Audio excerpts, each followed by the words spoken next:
Okay, it's September 27th, 2024. I'm Dan Kerr. We're at Art All Night in Mount Pleasant. Could you tell me your name? Yeah, my name is Hallie. And Hallie, could you tell me what's your relationship to Mount Pleasant? I moved to DC most recently, and my first neighborhood was Columbia Heights. So I would always spend time around Mount Pleasant, go to restaurants, and just like hang out around there. And that's how I kind of grew to know this area. And you said your first neighborhood was Columbia Heights, and then you moved. Where are you now? I'm in Adams Morgan now. Excellent. So just kind of moving around Mount Pleasant.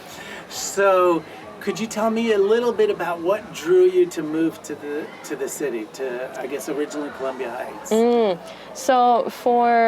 I would say, DC in general, it's just the diversity, and also it just feels like home too, being an Ethiopian American.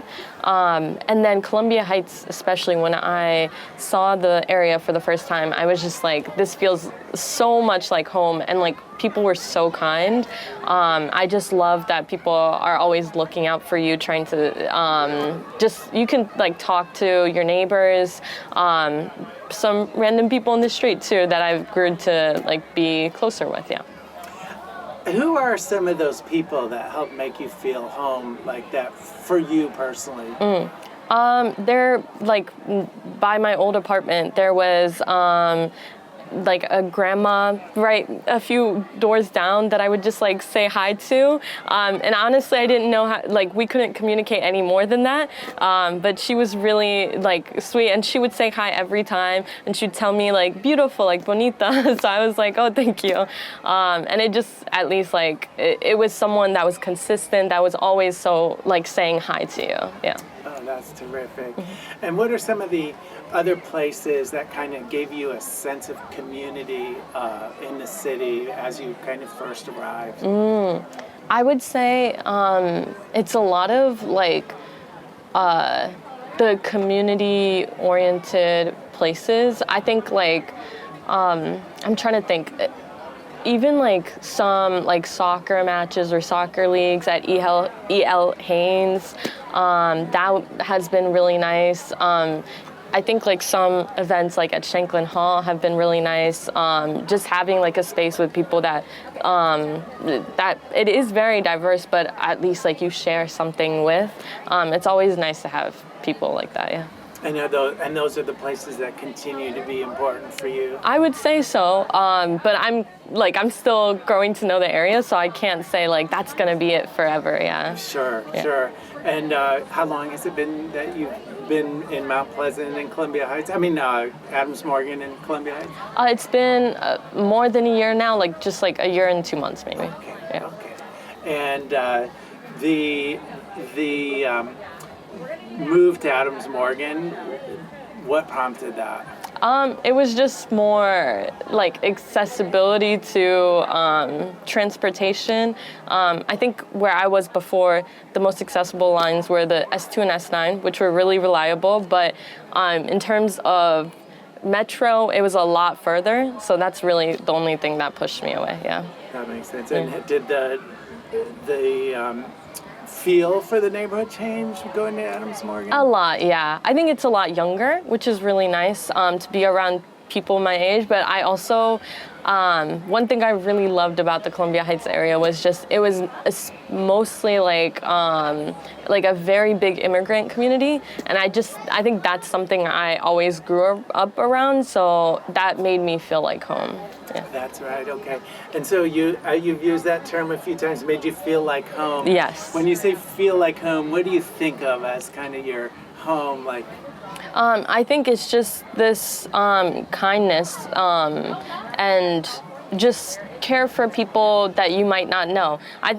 People are always looking out for each other. I've had like so many people try like to just help you, like if you're lost, I don't know, like any kind of situation that you might need help with, people are always willing to help. And that's something like, yeah, that's when I've been back to Ethiopia, that was something I realized like, oh my gosh, this is something I really miss and I wish is always is around me. And I think when I'm in like this area, I really feel that so much. Oh wow, that's really incredible. So, are there other things when you travel back and forth between these neighborhoods and your family's kind of home in Ethiopia? Are there other kinds of insights you gain on either place from your connection to the other?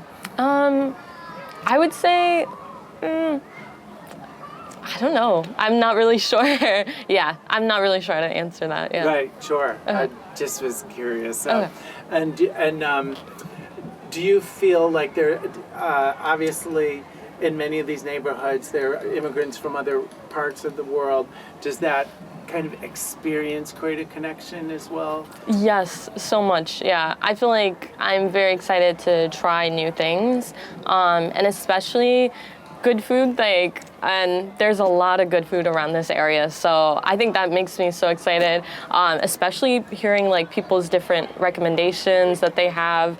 Yeah, I'm like that's another thing that I've really grown to love. Yeah, and yeah, just being in another space that might not be mine specifically, but I feel so comfortable still. Oh, that's wonderful. In 5 years from now, where would you like to envision both these neighborhoods as well as yourself? I think I would want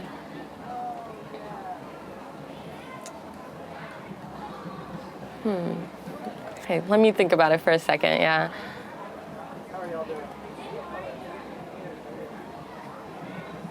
For myself, I would say I'm really not sure, but I do just want to be here still. And I'm excited to see how I do end up, but I hope I'm deeper entangled with the community and doing more work. So that's for myself. But for the area, I would say I would, I think maybe just like more representation for what people think in the area and for like all citizens of DC. That's one thing I would really love to see within like the political scene, the government here. Yeah, I would just like more of the voices to be heard. Yeah. Just in a quick follow-up, are there some voices you feel that need to be kind of more amplified? Yes, I think it's the immigrant communities, also African American communities here. I think it's very hard because of like maybe language barriers, also just like different cultures and stuff like that, that make it harder for people to speak up. But one good thing I do see is there are a lot of advocates in the area that do give a voice to those people. So it's just, I guess, about kind of like being determined and like pushing again and again, and I like hopefully getting that message through. I appreciate it. Thank you very much. Thank you so much.